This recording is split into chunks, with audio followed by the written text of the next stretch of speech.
दोस्तों नमस्कार, मैं सुबोध कुमार स्वागत करता हूं आपके अपने इस YouTube चैनल मैथ्स ज्ञान पर। तो पिछला सेशन में आप लोग क्या देखे हुए थे कि 45 डिग्री पर आपको ऑल ट्रिगोमेट्रिक रेशियोज का वैल्यू हम आपको बताए हुए थे। कितना पर? 45 डिग्री पर आपको ऑल ट्रिगोमेट्रिक रेशियोज का वैल्यू हम आपको निकाल के बताए थे।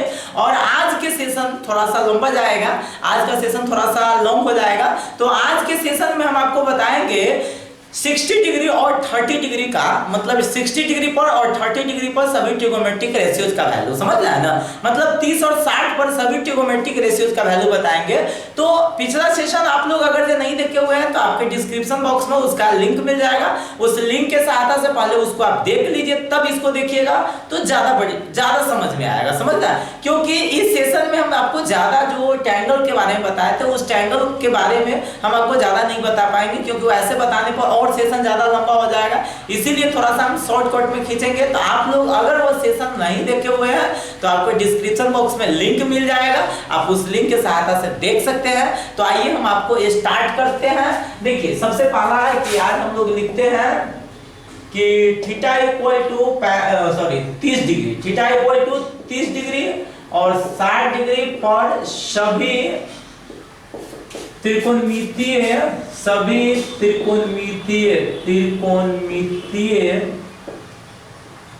अनुपात का मान, सभी त्रिकोणमितीय अनुपात का मान। समझ रहे हैं? लिख सकते हैं the value of all trigonometric ratios. समझ रहे हैं? All trigonometric ratios at theta equal to 30 degree and कितना 60 डिग्री। समझ में आ रहा?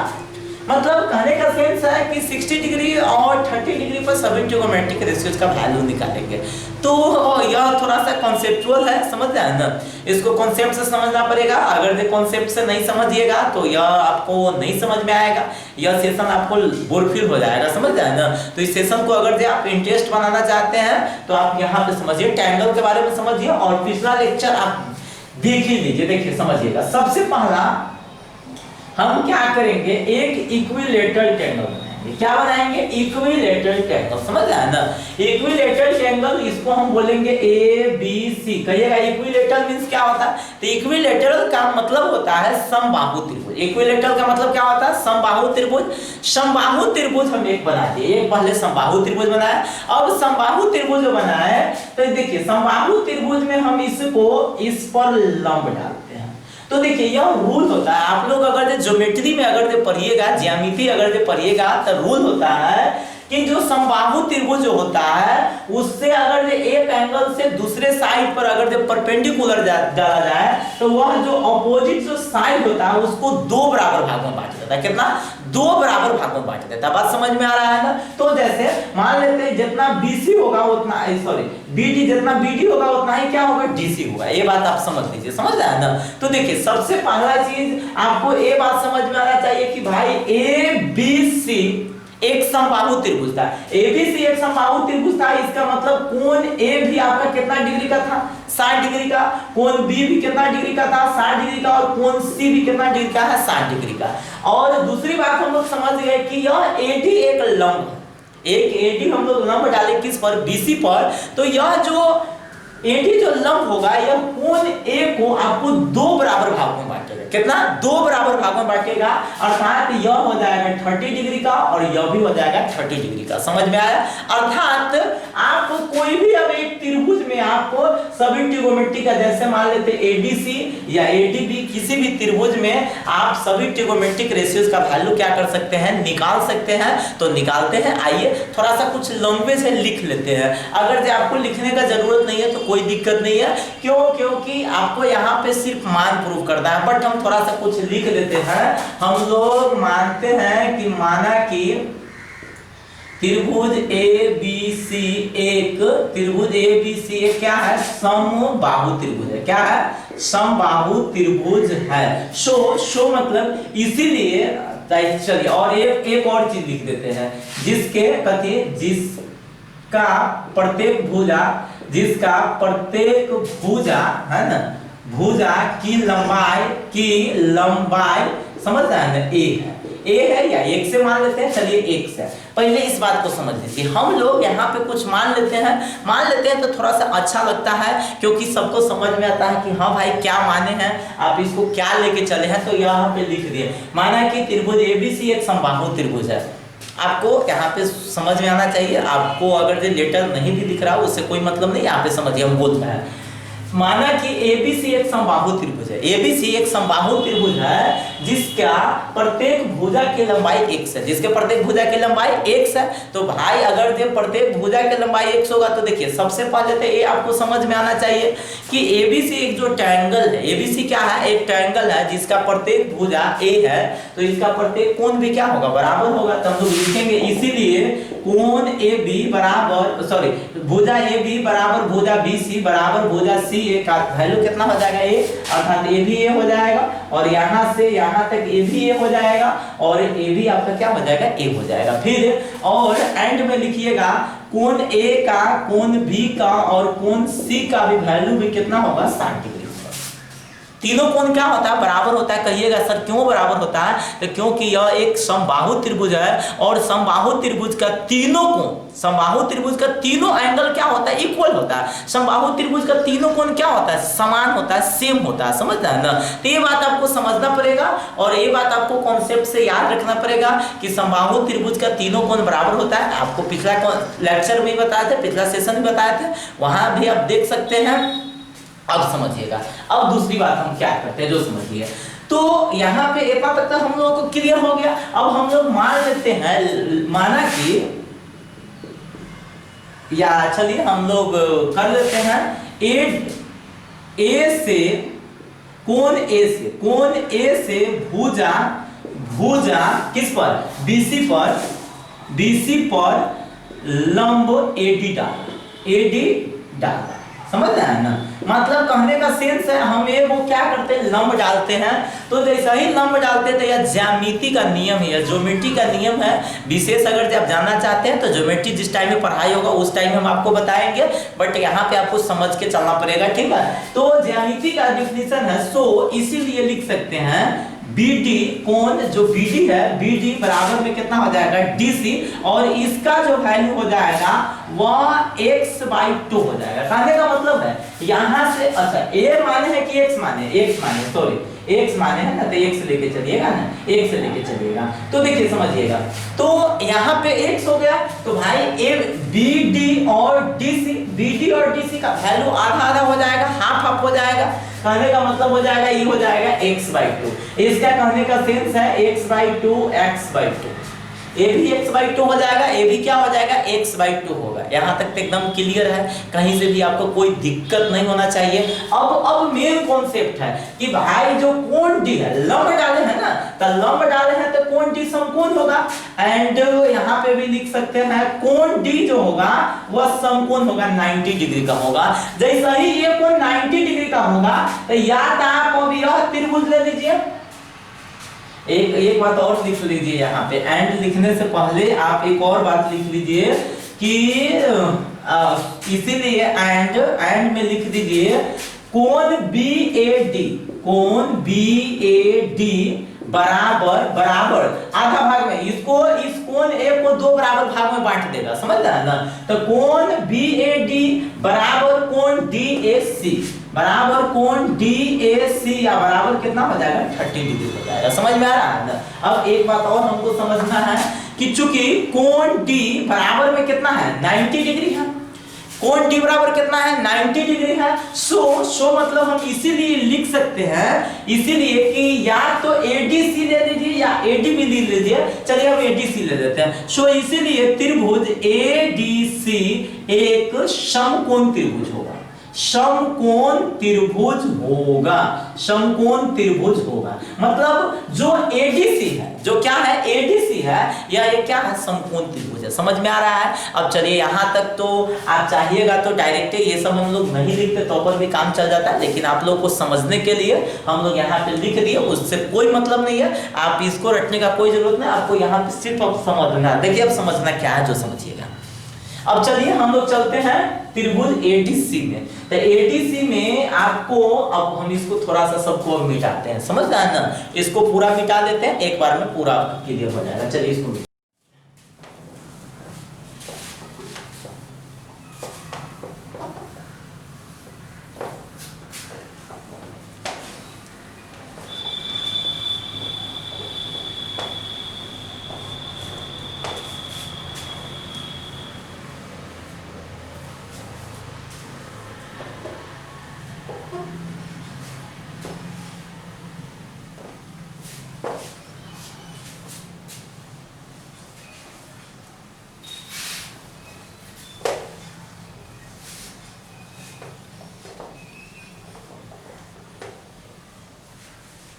Oh sorry sorry sorry.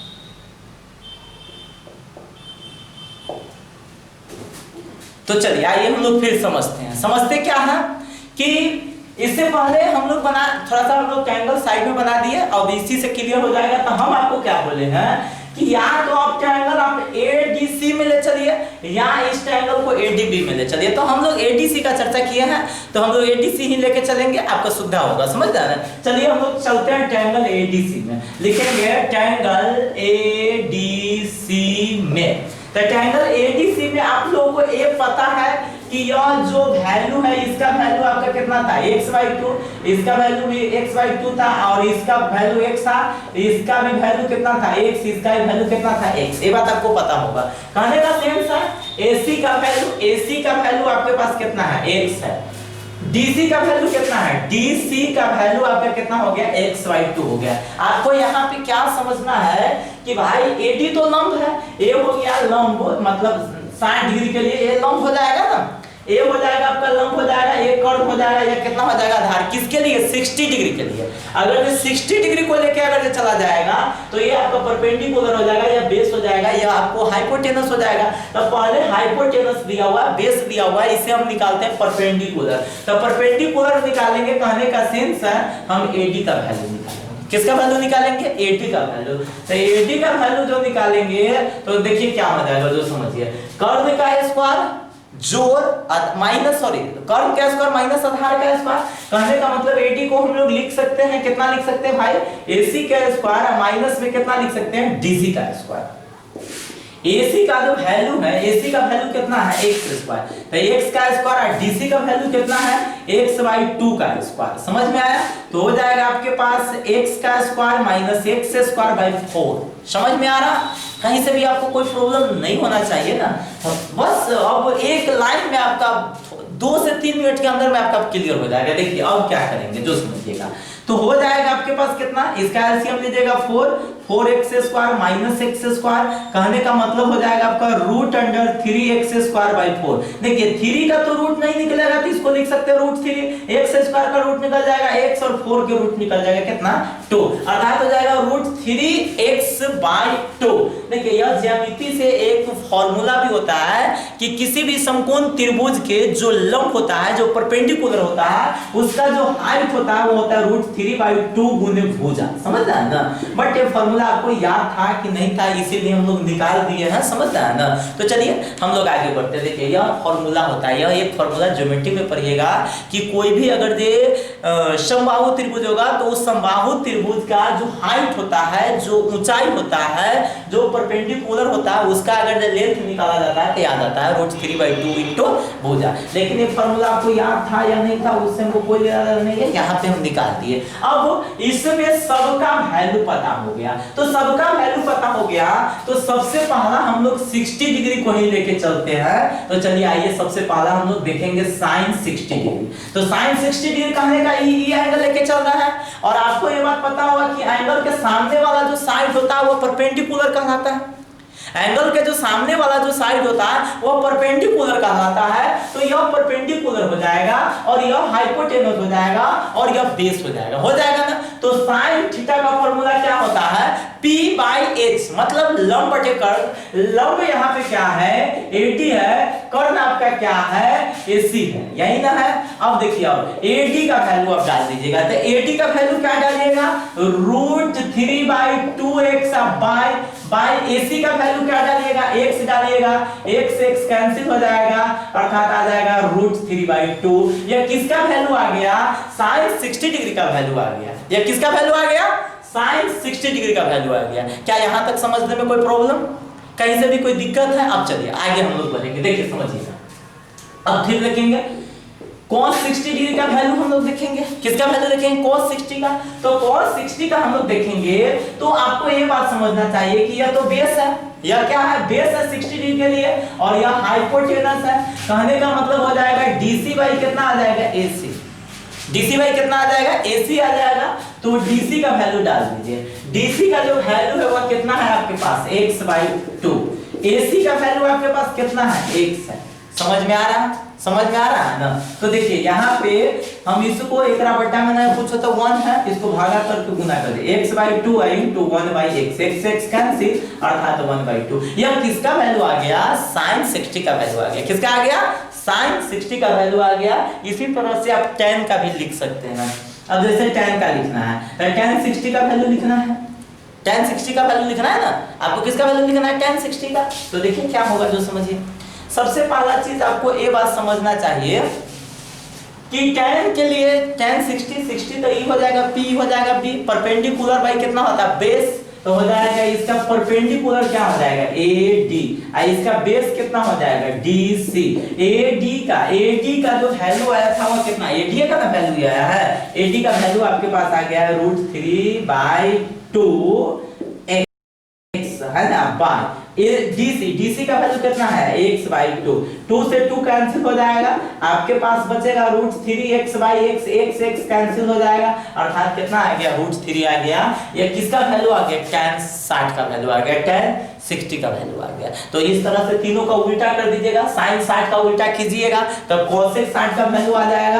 कहने का सेंस है cos 60 का वैल्यू कितना आ जाएगा, उल्टा कर दीजिएगा तो 2/√3 कितना आ जाएगा, 2/√3। फिर उसी तरह से cos का उल्टा कर दीजिएगा तो sec 60 डिग्री का वैल्यू आ जाएगा, उल्टा 1/2 है तो यहाँ पे लिख दीजिएगा 2/1, अर्थात कितना 2। और उसी तरह से cot का वैल्यू निकालिएगा तो tan का उल्टा कर दीजिएगा, यहाँ पे ना है भाई में पूछो तो 1 है, तो cot 60 डिग्री का वैल्यू उसका उल्टा कर दीजिएगा तो कितना हो जाएगा, 1/√3। समझ में आया। तो यह तो हो गया किसके लिए, 60 डिग्री के लिए। यह किसके लिए हम लोग बता दिए, 60 डिग्री के लिए।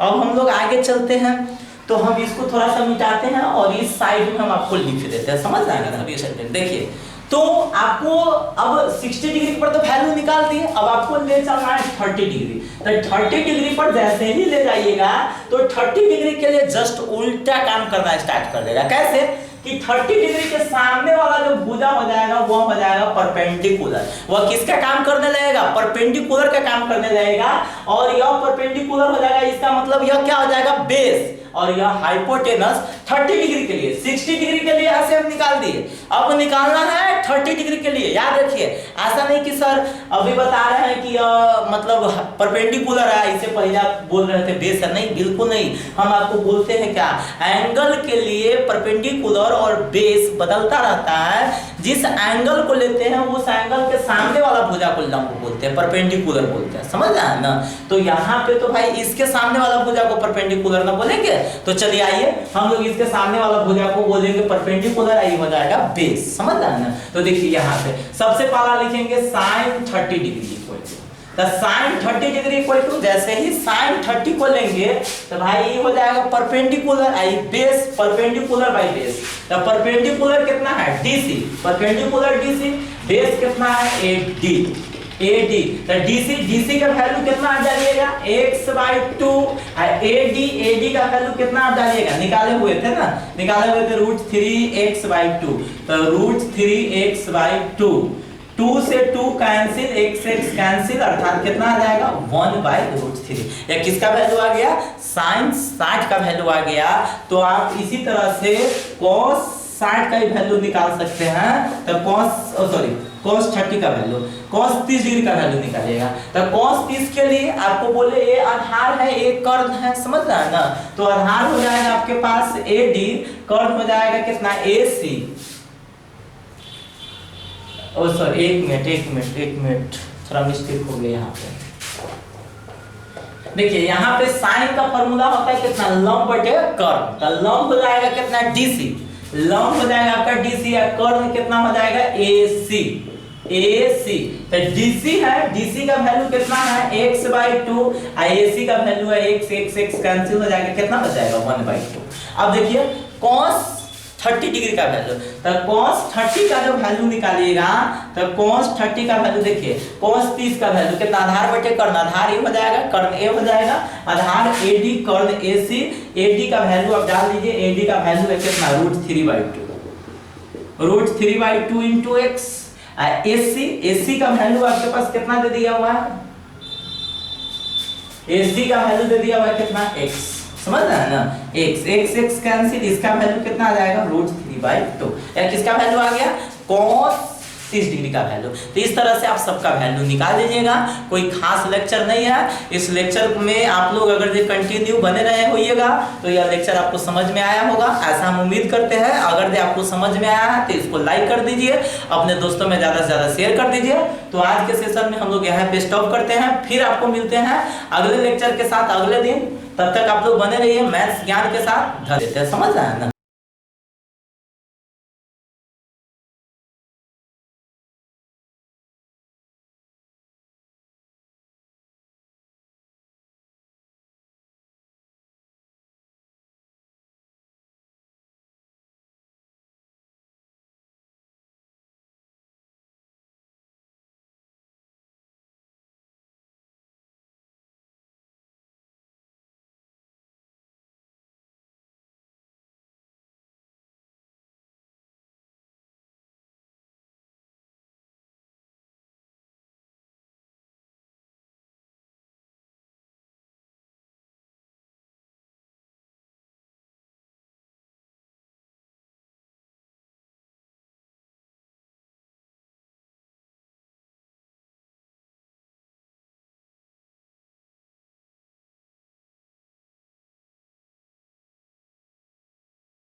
अच्छा